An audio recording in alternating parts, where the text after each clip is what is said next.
오늘 하나님께서 우리에게 주시는 말씀은 사도행전 26장 13절에서 23절까지 말씀입니다. 사도행전 26장 13절에서 23절까지 말씀입니다.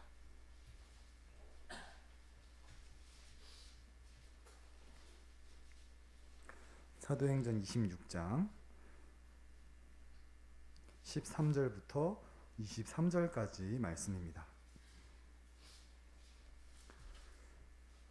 함께 교독하시겠습니다. 왕이여, 정오가 되어 길에서 보니 하늘로부터 해보다 더 밝은 빛이 나와 내 동행들을 둘러 비추는지라.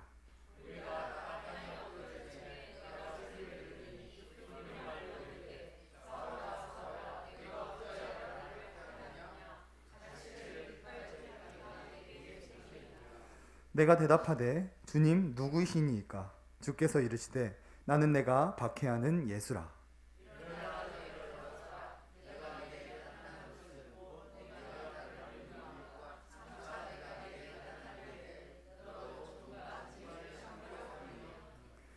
이스라엘과 이방인들에게서 내가 너를 구원하여 그들에게 보내어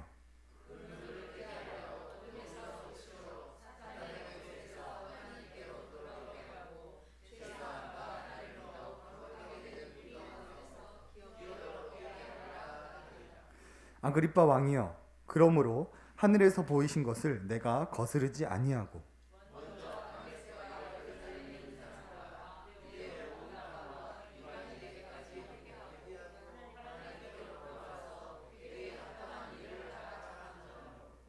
유대인들이 성전에서 나를 잡아 죽이고자 하였으나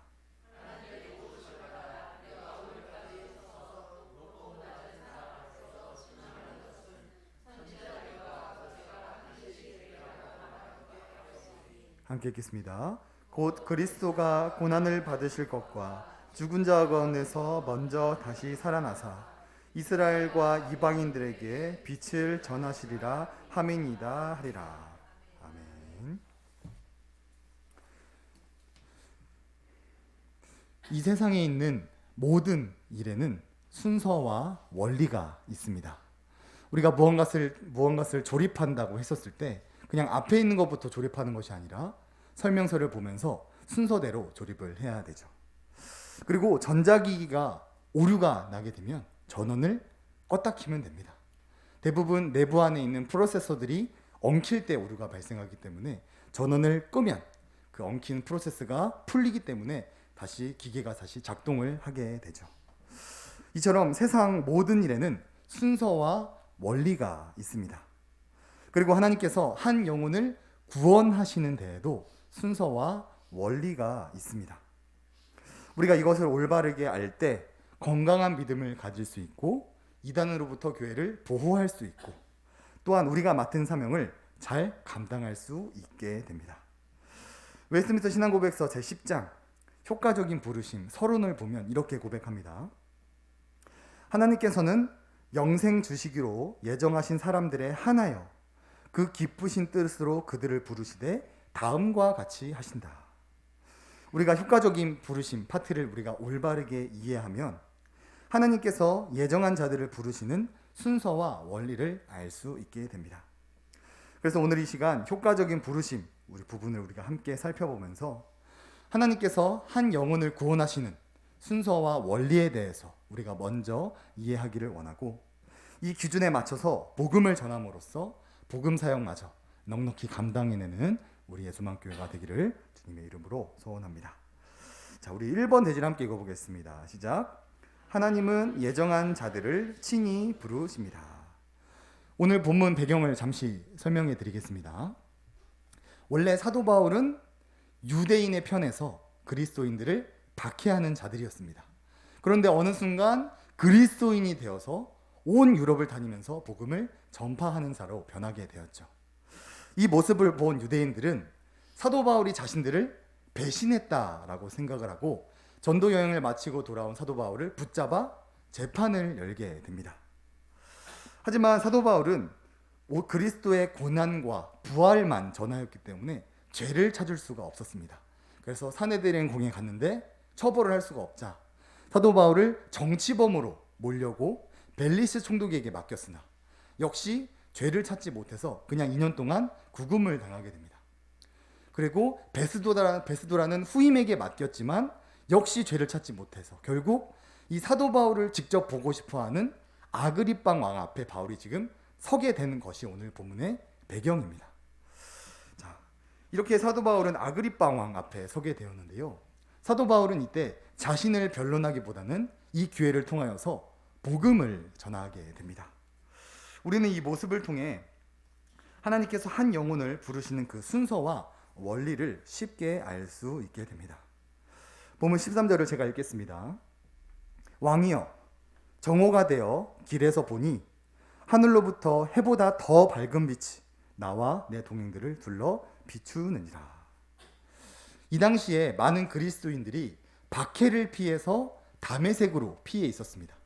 그리고 사도 바울은 다메섹으로 그 그리스도인들을 죽이고자 이동을 하던 중에 하나님의 영광 혹은 성령을 나타내는 강한 빛이 사도 바울과 사도 바울의 일행을 둘러싸게 됩니다.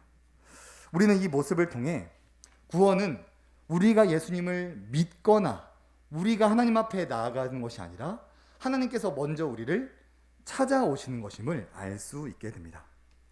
지금 사도 바울의 모습을 보면 부흥회를 간다든지 찬양 집회를 가는 것이 아니라 그리스도인들을 죽이러 가는 다메섹 도상에서 하나님께서 친히 찾아오시는 것을 우리가 알 수 있게 되죠.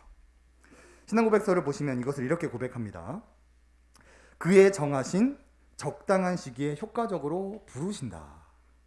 로마서 8장 말씀을 보시면 또 미리 정하신 그들을 또한 부르시고, 우리가 구원을 받게 된 순서는 이와 같습니다.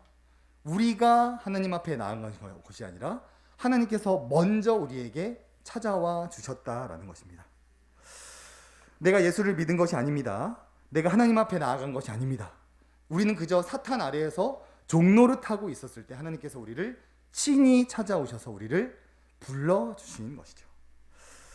자, 그리고 부른 자들에게 말씀을 주시는데요. 신앙고백서를 한 번 더 보시면 그들이 본성적으로 처해 있는 죄와 사망의 상태에서 말씀과 성령을 통하여 효과 있게 부르신다. 하나님은 죄인을 친히 찾아가셔서 말씀을 주십니다. 본문 14, 15절을 제가 읽겠습니다. 우리가 다 땅에 엎드려짐에 내가 소리를 들으니 히브리 말로 이르되 사울아 사울아 내가 어찌하여 나를 박해하느냐 가시채를 뒷발질하기가 내게 고생이니라. 내가 대답하되 주님 누구시니까? 주께서 이르시되 나는 내가 박해하는 예수라. 이 당시에는 성경이 완성되지 않았었기 때문에 히브리 말로 이르되, 이 아람어를 쓰는 예수님께서 직통계시로 사도 바울에게 말씀을 하십니다. 그리고 오늘날에는 성경이 완성되어 있기 때문에 66권을 통하여 말씀을 하시죠. 우리가 예수님을 믿었던 때를 곰곰이 생각해 보면 수련회라든지 부흥회라든지 예배 때라든지 하나님의 말씀이 선포되는 그 현장에 있을 때 우리가 예수님을 믿게 되었다라는 것을 알 수 있습니다. 그리고 말씀만큼 중요한 것이 바로 성령의 역사입니다. 우리가 예배에 나간다고 해서 다 예수님을 믿게 되는 것이 아닙니다. 성령의 역사가 있어야만 예수님을 믿을 수 있게 됩니다. 신앙고백서를 한 번 더 보시면 하나님께서 우리를 부르시고 말씀하실 때 성령님께서 어떻게 역사하시는지를 4가지로 정리를 해줍니다.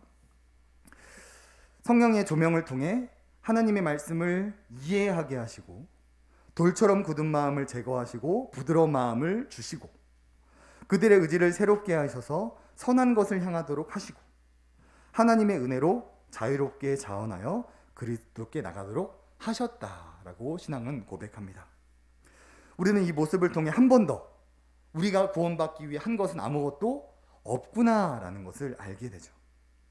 하나님께서 우리가 죄 가운데 있을 때 친히 찾아오시고, 친히 부르시고, 친히 말씀을 주시고, 그 말씀을 들을 때 성령님께서 우리 안에 역사하셔서 우리가 믿게 되는 것입니다. 그래서 우리는 이것을 은혜라고 하는 것이죠. 하지만 이 구원의 순서와 원리를 알지 못해서 자꾸 이단들이 발생을 하고 있습니다. 펠라기우스라는 수도사가 있는데요.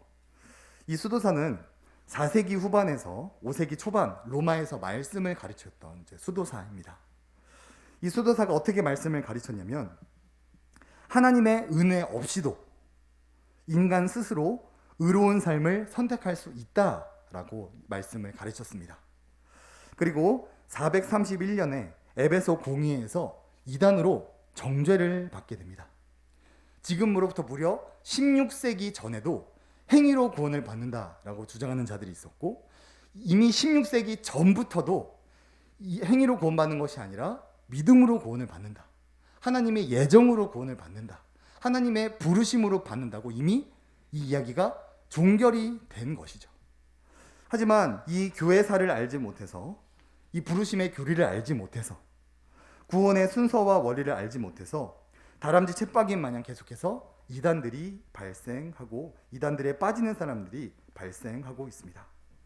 우리의 수망교회는 이 구원의 순서와 원리를 올바르게 알기 원합니다.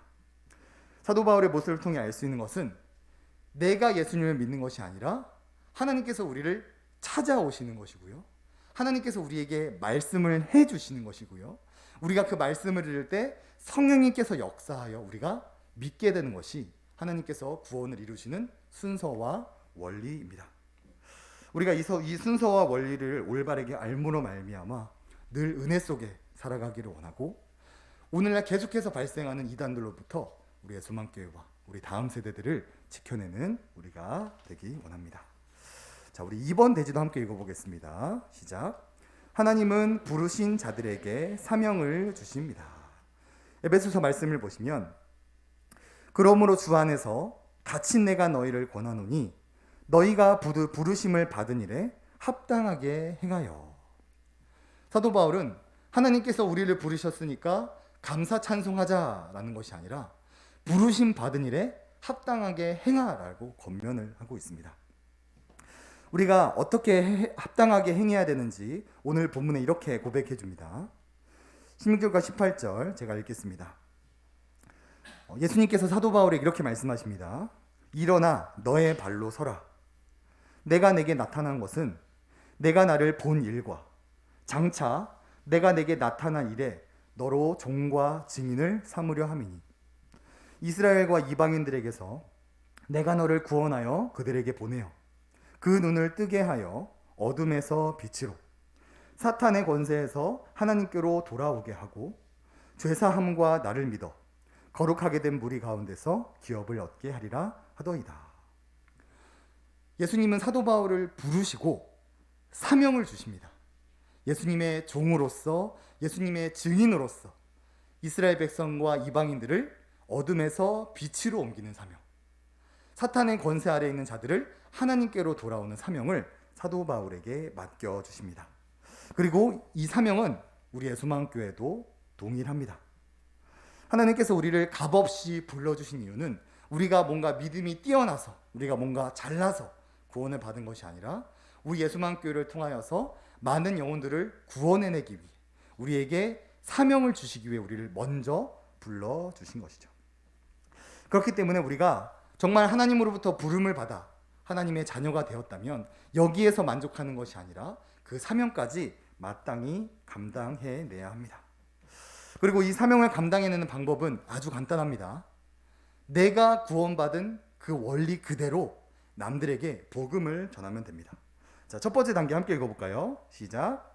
하나님께서 친히 부르신다.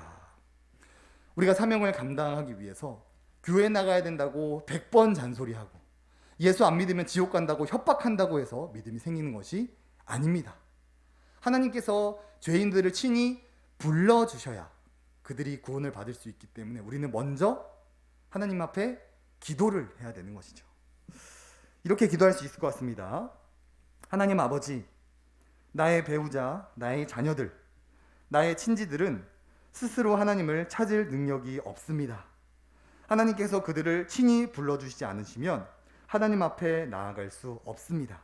그들을 친히 불러주시옵소서. 우리가 하나님께 맡긴 사명을 감당하기 위해서는 먼저 죄인들을 불러주시는 하나님께 기도를 해야 됩니다. 오늘날 교회 모습들을 보면 이 전도의 방편에 너무 많은 힘을 쏩니다. 언제 행사를 할까? 어떤 프로그램을 준비할까? 어떤 강사를 청빙할까? 정작 기도하지 못하고 준비만 하다가 힘을 다 빼는 모습들이 참 많습니다. 하지만 우리가 아무리 좋은 프로그램을 준비한다고 하더라도 하나님께서 죄인들을 불러주시지 않으면 아무런 소용이 없습니다. 그래서 우리의 소망교회가 전도 대상자들을 두고 기도할 때 그들이 영혼 구원을 받기를 원한다면 그들을 친히 불러주신 하나님 앞에 먼저 기도하며 나아가야 합니다. 두 번째 단계가 있습니다. 함께 읽어보겠습니다. 말씀을 통해 부르십니다. 하나님은 말씀을 통해 부르십니다. 대표적으로 목사의 설교를 통하여 죄인들을 구원해 내십니다. 그래서 우리는 전도 대상자들을 이 예배당에 데리고 와서 하나님의 말씀을 듣게 해야 합니다. 이때 이제 교회에 좋은 프로그램이 필요한 거예요.